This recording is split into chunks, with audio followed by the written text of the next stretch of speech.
नमस्कार दोस्तों, स्वागत है आपका अपने प्रिय चैनल। अगर आपने अभी तक चैनल को सब्सक्राइब नहीं किया है तो सब्सक्राइब कर दीजिए, बेल नोटिफिकेशन को क्लिक कर दीजिए, जिससे आने वाले जो भी वीडियो हैं आपको सबसे पहले मिलते रहें। जो मैं नॉलेज की सीरीज बना रहा हूँ उसी क्रम में ये व्रत के बारे में मैंने आपको जानकारी देना चाह रहा हूँ कि व्रत क्या होता है, कितने प्रकार का होता है और व्रत करने से कोई लाभ होता भी या नहीं होता, साइंटिफिक वे में भी आपको बताऊँगा। तो आप वीडियो के अंत तक बने रहिए। वीडियो थोड़ा लंबा हो सकता है लेकिन आपको देखना ज़रूरी है, तभी आपको ये जानकारी पूरी समझ में आएगी। बात करते हैं व्रत रखने के जो नियम है, दुनिया को हिंदू धर्म की देन है, ये तो आपको सबसे पहले मालूम ही है। व्रत रखना एक पवित्र कर्म होता है। राज मार्तंड में 24 व्रतों का उल्लेख किया गया है और हेमादी में 700 व्रतों के नाम का बताए गए हैं। गोपीनाथ कबीर ने तो 1622 व्रतों का उल्लेख भी किया है। व्रत नित्य, नैमित्तिक और त्रिकाम्य माने जाते हैं। नित्य व्रत उसे कहते हैं जिसमें ईश्वर भक्ति डेली की जाती है। बात करते हैं दूसरा व्रत। दूसरे व्रत को बोलते हैं नैमित्तिक व्रत। मीन्स नैमित्तिक व्रत उसे कहते हैं जिसमें किसी प्रकार के पाप हो जाने या दुखों से छुटकारा पाने का विधान होता है। अन्य किसी प्रकार के निमित्त के उपस्थित होने पर चंद्रायण प्रभृति तिथि विशेष में जो ऐसे व्रत किए जाते हैं नैमित्तिक व्रत बोलते हैं। तीसरा जो व्रत है काम्य व्रत। काम्य व्रत किसी कामना की पूर्ति के लिए किया जाता है, जैसे पुत्र प्राप्ति के लिए, धन संपत्ति के लिए, समृद्धि के लिए, अन्य सुखों की प्राप्ति के लिए किए जाने वाले व्रत काम्य व्रत होते हैं। जैसे कि आपको कोई किसी चीज़ की कामना है, अभिलाषा है, तो उसको अगर प्राप्त करना है तो वो काम्य व्रत की श्रेणी में आता है। और नैमित्तिक व्रत जैसे मैंने आपको बोला पापों से छुटकारा दिलाने के लिए किया जाता है। अब हम आगे और समझेंगे डिटेल्स में व्रतों का वार्षिक चक्र क्या होता है, मतलब किस प्रकार से बनाया गया है एक चक्र के रूप में। पूरा वीडियो देखिए जिससे आपको बहुत ही गहरी जानकारी मिलने वाली है। पहला जो चक्र के साप्ताहिक व्रत का माना जाता है। सप्ताह में एक दिन व्रत रखना चाहिए, यह सबसे उत्तम होता है, तो आपको मालूम है साइंटिफिक तरीके से भी। पाक्षिक जो व्रत बोलते हैं 15-15 दिनों के 2 पक्ष होते हैं, जैसा कि आपको मालूम है कृष्ण पक्ष, शुक्ल पक्ष। प्रत्येक पक्ष में चतुर्थी, एकादशी, त्रयोदशी, अमावस्या और पूर्णिमा के व्रत महत्वपूर्ण होते हैं। उनमें से किसी भी एक व्रत को आपको जरूर करना चाहिए, जैसा कि मेरा मानना है, और आपको उससे लाभ भी होगा, ऐसा नहीं। तीसरा त्रैमासिक व्रत। वैसे त्रैमासिक व्रतों में प्रमुख नवरात्रि के व्रत माने जाते हैं। हिंदू माह के अनुसार पौष, चैत्र, आषाढ़ और अश्विनी मास में नवरात्रि आती हैं। उक्त प्रत्येक माह की प्रतिपदा यानी एकम से नवमी तक का समय नवरात्रि का होता है। ये 9 दिनों तक व्रत उपवास करने से सभी तरह के क्लेश समाप्त हो जाते हैं।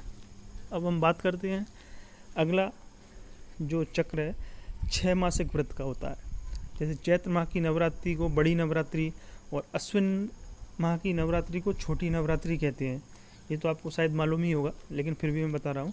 उक्त दोनों के बीच 6 माह का अंतर होता है, मतलब 6 महीने में एक नवरात्रि आती है, 6 महीने में दूसरी आती है, इसलिए उसे 6 मासिक व्रत बोला जाता है। अगला जो व्रत का क्रम है उसी क्रम को बोलते हैं वार्षिक व्रत। वार्षिक व्रत मतलब आपसे नाम से ही समझ लिया, जैसे एक साल में कोई आता है। पूरे श्रावण मास में व्रत रखने का विधान है। इसके अलावा जो लोग चातुर्मास करते हैं उन्हें ज़िंदगी में किसी भी प्रकार का रोग शोक नहीं होता है। इससे सिद्ध हुआ कि व्रतों में श्रावण माह महत्वपूर्ण होता है। मतलब उसमें श्रावण महीने में पूरे महीने में ही व्रत किया जाता है, ज़रूरी नहीं है कि वो सोमवार को ही करें। अब प्रातः उपवास जो एक क्रम है व्रतों के क्रम में, जैसे प्रातः उपवास एक बताया गया है अपने ग्रंथों में, तो इस उपवास में सिर्फ सुबह का नाश्ता नहीं करना होता है और पूरे दिन और रात में सिर्फ 2 बार ही भोजन करना होता है। अधोपवास, इस उपवास को श्याम का उपवास भी कहा जाता है और इस उपवास में सिर्फ पूरे दिन एक ही बार भोजन करना होता है। इस उपवास के दौरान रात का भोजन नहीं खाया जाता है। ये आपको ध्यान रखने वाली बातें हैं। तीसरा नंबर का जो उपवास की श्रेणी में आता है वो एकाहारो उपवास, मतलब एक समय के भोजन में सिर्फ एक ही चीज़ खाई जाती है। जैसे सुबह के समय अगर रोटी खाई जाए तो शाम को सिर्फ सब्जी खाई जाती है। दूसरे दिन सुबह को एक तरह का कोई फल और शाम को सिर्फ दूध आदि, मतलब सिंगल ही भोजन खाना पड़ता है उसमें।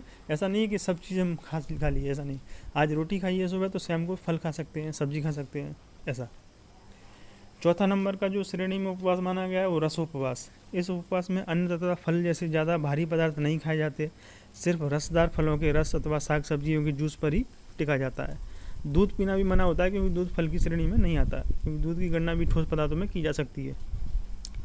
फल उपवास कुछ दिनों तक सिर्फ रसदार फलों या भाजी आदि पर रहना, भाजी यानी सब्जी, फल उपवास कहलाता है।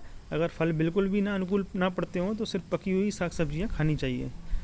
छठवां नंबर का दुग्ध उपवास। दुग्ध उपवास को दुग्ध कल्प के नाम से भी जाना जाता है। इस उपवास में सिर्फ कुछ दिनों तक दिन में 4 से 5 बार सिर्फ दूध ही पीना होता है, उसके अलावा आप कुछ नहीं कर सकते, अगर वो आपको नियम को फॉलो करना है। उसके कई महत्व होते हैं, जो आगे मैं जो भी वीडियो डालूंगा व्रतों की महत्व बताऊंगा। तर्क उपवास। तर्क उपवास को मठा कल्प भी कहा जाता है। इस उपवास में जो मठा लिया जाए उसमें घी कम होना चाहिए और खट्टा भी कम ही होना चाहिए। इस उपवास को कम से कम 2 महीने तक आराम से किया जा सकता है। 8वां नंबर का पूर्ण उपवास। बिल्कुल साफ़ सुथरे ताज़े पानी के अलावा किसी भी चीज़ को बिल्कुल ना खाना पूर्ण उपवास कहलाता है। साप्ताहिक, जैसा कि नाम मालूम है, सप्ताह में किया जाता है। लघु उपवास 3 से लेकर 7 दिनों तक पूर्ण उपवास को लघु उपवास कहते हैं। मुझे उम्मीद है कि आपको ये पसंद आ रहा होगा। 11वें नंबर का है कठोर उपवास। जिन लोगों को बहुत भयानक रोग होते हैं वह उपवास के उनके लिए लाभकारी होता है। इस उपवास में पूर्ण उपवास के सारे नियमों को सख्ती से निभाना पड़ता है। 12वां नंबर का टूटे उपवास। इस उपवास में 2 से 7 दिन तक पूर्ण उपवास करने के बाद कुछ दिनों तक हल्के प्राकृतिक भोजन पर रहकर दोबारा उतने ही दिनों का उपवास करना होता है। उपवास रखने का और हल्का भोजन करने का यह क्रम जब तक चलता रहता है जब तक उपवास को करने का मकसद पूरा ना हो जाए। मान लो आपको कोई बीमारी है, उसको दूर करने के लिए। 13वें नंबर का अंतिम दीर्घ उपवास। दीर्घ उपवास में पूर्ण उपवास बहुत दिनों तक करना होता है, जिसके लिए कोई निश्चित समय पहले से निर्धारित नहीं होता है। इसमें 21 से लेकर 50 से 60 दिन भी लग सकते हैं।